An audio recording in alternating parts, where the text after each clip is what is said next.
You were originally a different character, right? Yeah. Yes. Yes, I was. I remember. This is going great.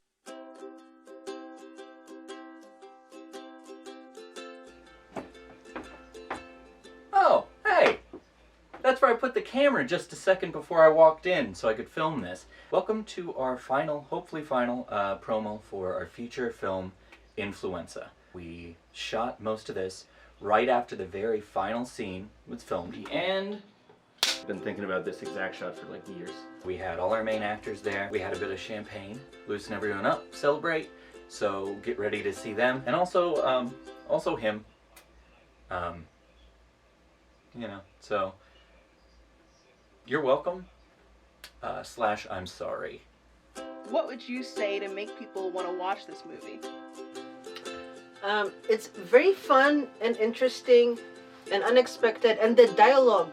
You know, I was gonna beat the shit out of you, Brady. I'm glad it didn't come to that. She really was. Yeah, I was going to rip your pose open, like goatsy. The dialogue, I feel like, just the writing is so good. I don't even know how to describe it, but like it made me laugh, just like memorizing the lines. And don't you fucking apologize to me. Your pity is the bitterest flavor my mouth could ever taste. Walter was this great comic I met doing stand-up when I was kind of in the twilight of my stand-up era. So you and my wife work together, yeah? Yeah.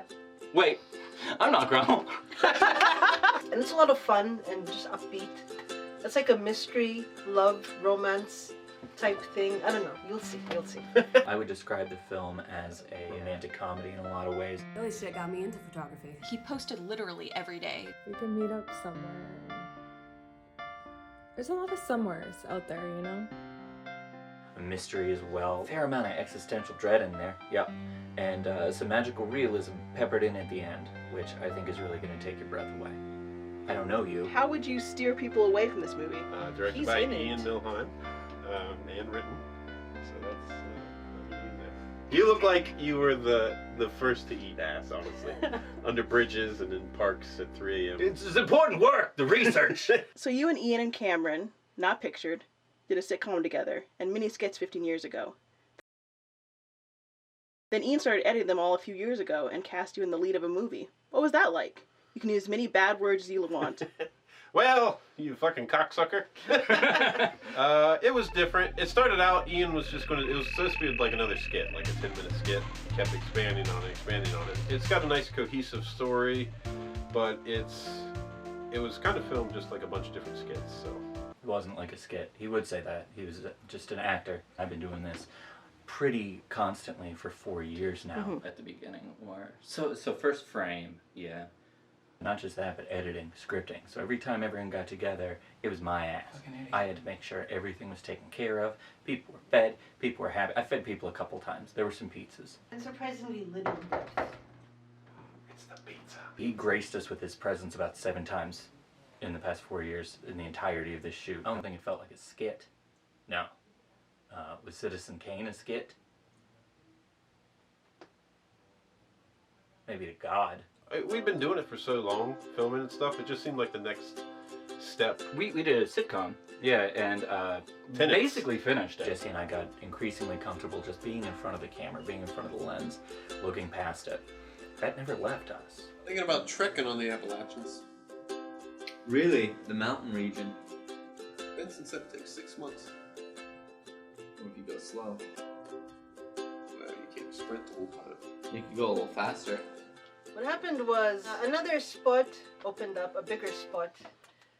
But that was a lot of fun to play. But someone else is playing that character now, and this was also a lot of fun to play. Yeah. Walter, in fact, originally was cast to play Daddy Goodtimes, an undercover police officer, now played by a wonderful actress named Laura. So we had an opening for this part. She seemed to fit right in. She has the whole deadpan thing down. We were really worried about getting someone new. That's a hard thing that I don't know that you can teach that. Just being shut down and still deliver comedy.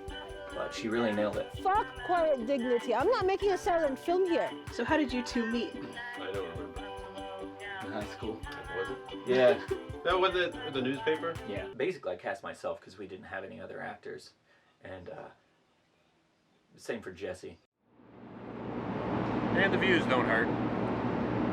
If I would have known anyone else, literally anyone, they could have been. Ian was like writing articles and trying to get them published, and he couldn't get anything published.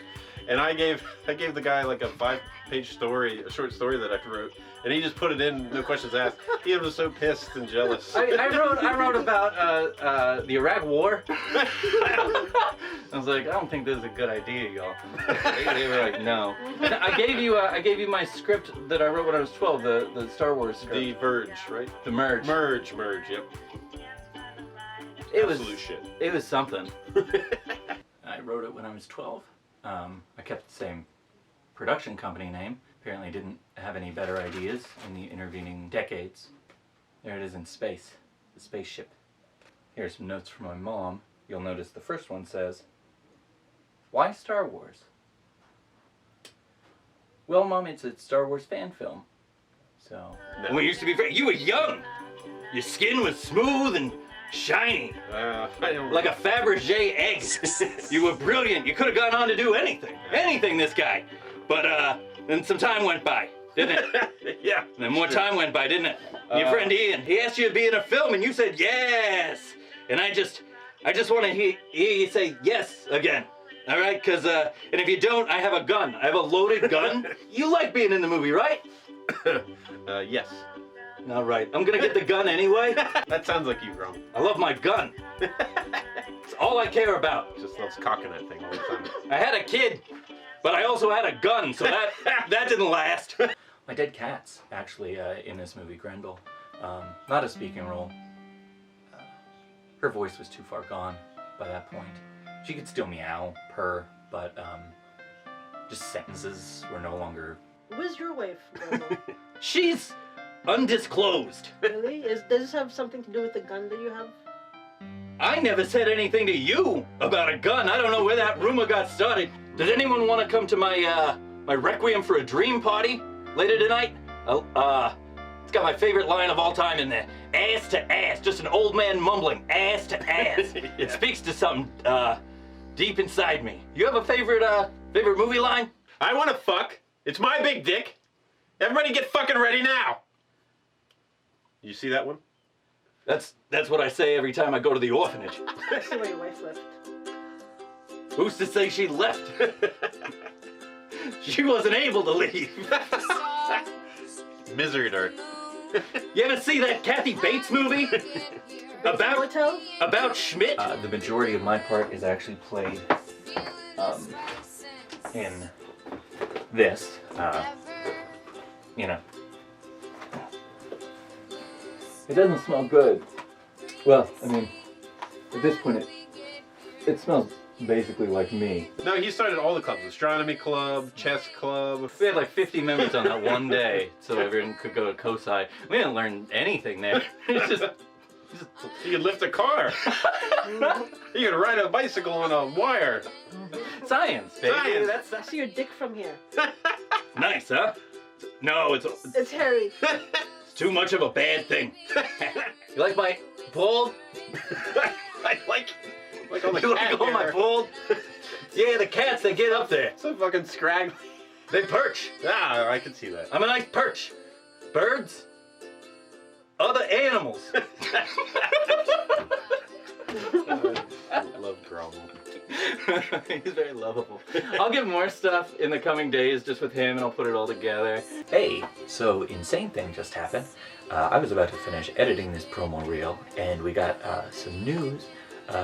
My hero, an incredibly talented comedian and author and actress, Maria Bamford, is going to be in our film, in Influenca.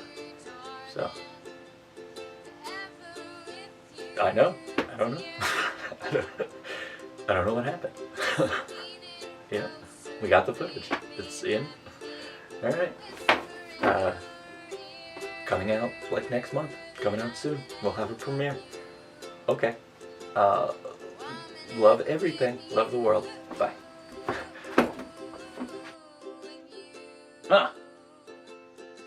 Unexpected.